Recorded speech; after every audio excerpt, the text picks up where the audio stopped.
kondisi saat ini kan kondisi yang tidak normal ya, dan kondisi darurat dalam situasi di mana ekonomi memang tengah terpuruk ya, dan kita menghadapi pandemi, sehingga kan memang ada prioritas-prioritas yang perlu dan harus dilakukan oleh pemerintah yang kemudian adalah pada saat ini dilakukan, yang tentu saja menurut saya penerimaan pajak penting, tapi kan tadi saya sampaikan bahwa itu tergantung pada aktivitas ekonomi, dan pada saat ini yang lebih penting itu adalah bukan menggenjot penerimaan pajak, tapi bagaimana agar supaya anggaran APBN ini adalah bisa untuk digunakan mengatasi pandemi, pertama kesehatan, dan yang kedua adalah seperti yang sudah dilakukan pemerintah itu adalah dengan stimulus, dengan program pemulihan ekonomi ya,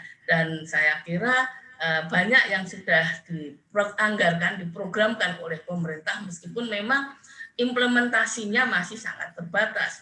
Namun demikian saya kira sebenarnya ekonomi sudah mulai menggeliat, tapi memang masih sangat lemah sekali, terutama karena kita bicara misalkan yang mudah itu dilakukan adalah tentu saja pariwisata domestik, dan kemudian juga ekspor tergantung negara lain ya. Kalau negara lain bagus, ekspor bisa bagus, kalau tidak juga tidak. Tapi yang jelas pariwisata domestik. Nah ini kan juga tidak mudah ya, meskipun sekarang saya tinggal di Jogja. Di Jogja itu pariwisata, wisatawan, apalagi kalau weekend itu ramai sekali di Jogja ya. Tapi protokol kesehatannya kadang-kadang juga mengkhawatirkan, karena begitu banyak orang datang, itu juga kemudian potensi untuk penularan itu besar. Meskipun juga di daerah-daerah pariwisata itu mereka sudah menggunakan berbagai protokol kesehatan, dites, dan juga kemudian ada tanda-tanda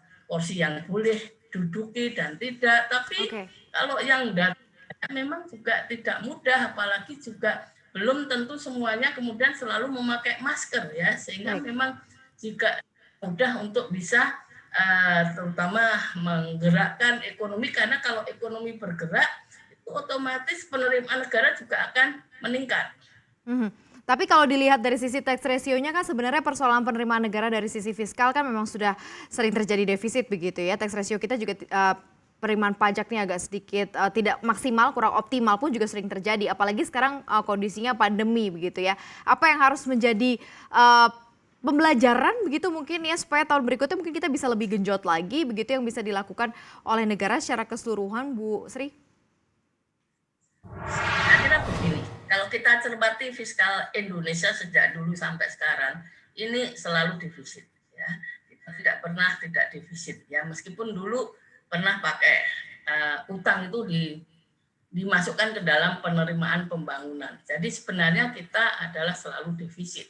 Dan oleh karena itulah dalam situasi darurat seperti ini, apalagi juga ada perpresnya, kan ada undang-undangnya ya, yang memungkinkan defisit ditingkatkan, dan memang pada saat ini saya kira itu harus dan perlu dilakukan. Dan oleh karena itulah tadi saya sampaikan ya, agar supaya program pemerintah ataupun juga PEN itu sukses, sehingga ekonomi bergerak, dan kalau ekonomi bergerak penerimaan negara itu akan meningkat.